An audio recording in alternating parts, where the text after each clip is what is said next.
बोला, अरे त्यासाठी झोपून जगाला माझ्या राजाने आमचा एक अफजलखान उभा सोडला होता.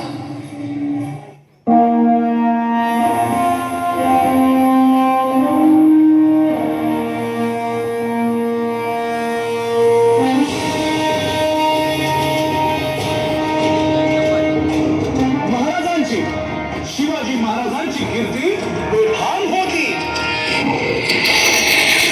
महाराजांची कीर्ती बेफाम, भाल्या भाल्यानं फुटला घाम, याला कोण घालील यस्सेने दरबारी कुस्ती बेगम.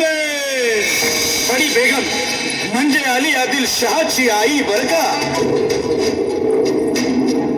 नजरेत तिच्या अंगार दरबार झाला गपगार, कुणी घेईना पुढाकार, साऱ्यांनीच मानली हार.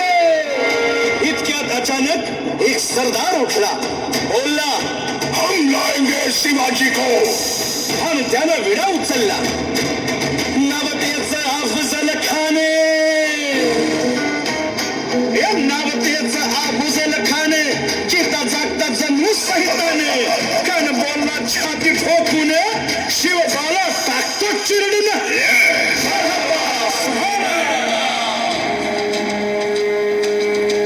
कौतिक झालं दरबाराचे, खान निघाला मोठ्या दुर्मीत.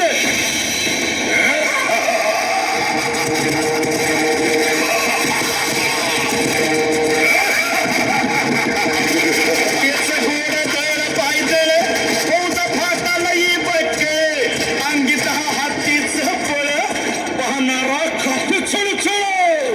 राजाची सेना मुठभर, खानाला कसा थोपणार, काय लढवावा हुन्नर, चिंतेत पंत सरदार.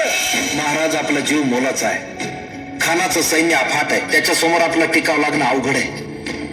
काही दिवसांसाठी आपण कुठेतरी अज्ञातस्थळी निघून जा. काय म्हणाला साहेबा?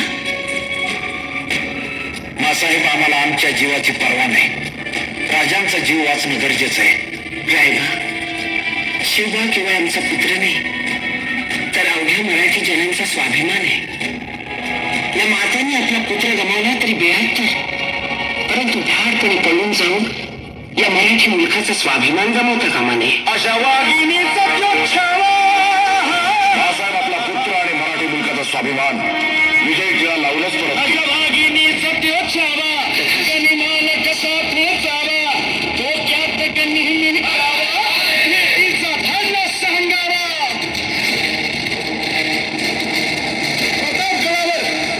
प्रतापगडावर आमने सामने भेटीचा सांगावा खानाने हसत हसत कबूल केला. दिवस ठरला आणि ठरल्याप्रमाणे प्रतापगडच्या पायथ्याशी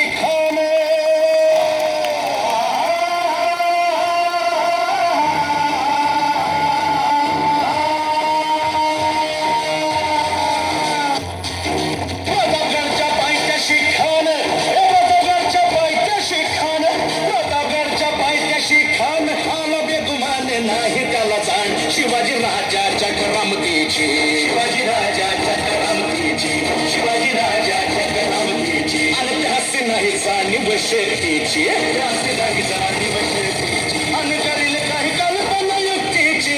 हजी जी जी माझ्या भेटीसाठी महाराजांना एक शानदार शामियाना उभारला होता. भेटीसाठी छान उभारीला, भेटीसाठी छान उभारीला, नक्षीदार शामियान्याला, नक्षीदार शामियान्याला.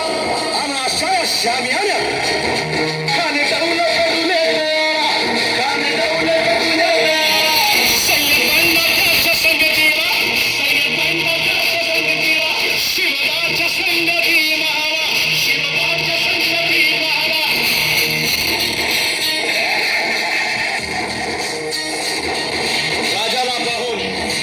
राजाला पाहून खान म्हणतो कसा,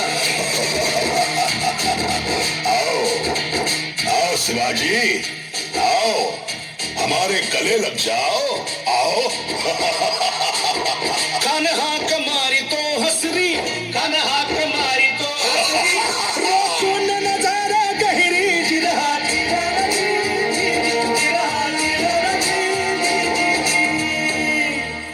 खानानं राजाला आलिंगन दिलं आणि जगा केला कारण अभिमान मान्या कारण